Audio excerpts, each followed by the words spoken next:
Bismillahirrahmanirrahim. Assalamu alaikum.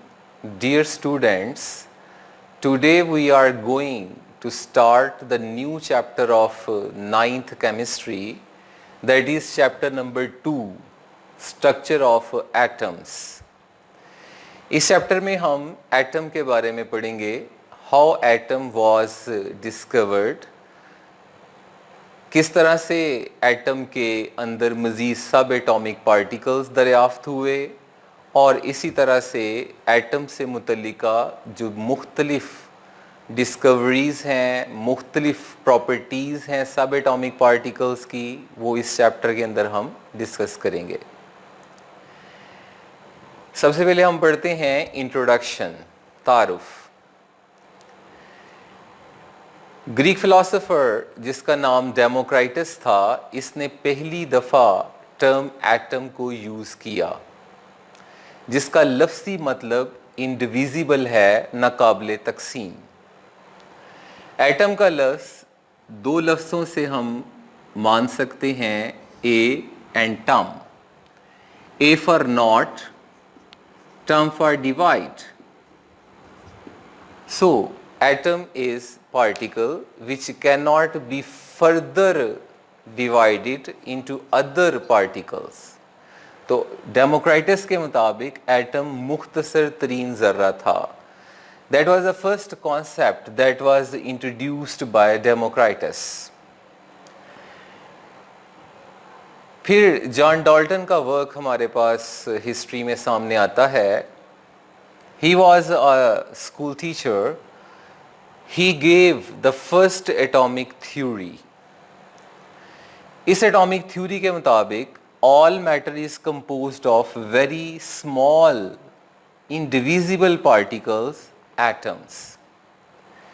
इसके मुताबिक जितना भी मैटर है वो किसी भी फॉर्म के अंदर मौजूद है, उसके अंदर बुनियादी पार्टिकल जो हैं वो एटम ही हैं या एटम मिलकर वो मैटर बनाते हैं। और एटम्स जितने भी हैं वो क्या हैं, इंडिविजिबल पार्टिकल्स हैं जो मज़ीद तकसीम नहीं हो सकते।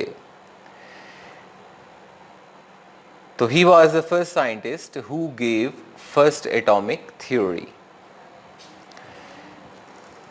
Then that idea was rejected that atom is indivisible, क्योंकि बाद में एटम के अंदर 20th सेंचुरी के अंदर डिफरेंट सब एटॉमिक पार्टिकल्स दरियाफ्त होते गए। जैसे यहाँ पे गोल्डस्टीन का जिक्र है, he discovered protons in 1886। Then J Thomson discovered electrons in 1897। तो जब ये पार्टिकल्स एटम के अंदर दरियाफ्त हो गए तो इट मीन्स कि जो पहला कॉन्सेप्ट था that atoms are indivisible, that was proved wrong, तो वो गलत साबित हो गया। Then another topic here is plum pudding theory. Plum pudding theory was given by Thomson. According to this theory, atoms are solid structures of positively charged with tiny negative charge struck inside. जिस तरह एक pudding के अंदर plums मौजूद होते हैं, just like that हमारे पास अगर एक पॉजिटिव चार्ज का ये पुडिंग मौजूद है तो इसके अंदर ये इलेक्ट्रॉन्स जो हैं दे आर लाइक प्लम्स। तो इस लिहाज से प्लम पुडिंग थ्योरी स्ट्रक्चर को एक्सप्लेन करने के लिहाज से पहली थ्योरी के सामने पेश आई कि यहाँ पर एक पॉजिटिव चार्ज है और उसके गिर्द या कहीं पर अट्रैक्शन की इलेक्ट्रॉन्स जो हैं उसके अंदर मौजूद हैं। तो that was the first theory given by Thomson, that was plum pudding theory. So dear students, today we have discussed introduction of chapter number 2 and that was about the word atom, Dalton's theory and plum pudding model. Inshallah next time we shall discuss cathode rays. Till then, Allah Hafiz.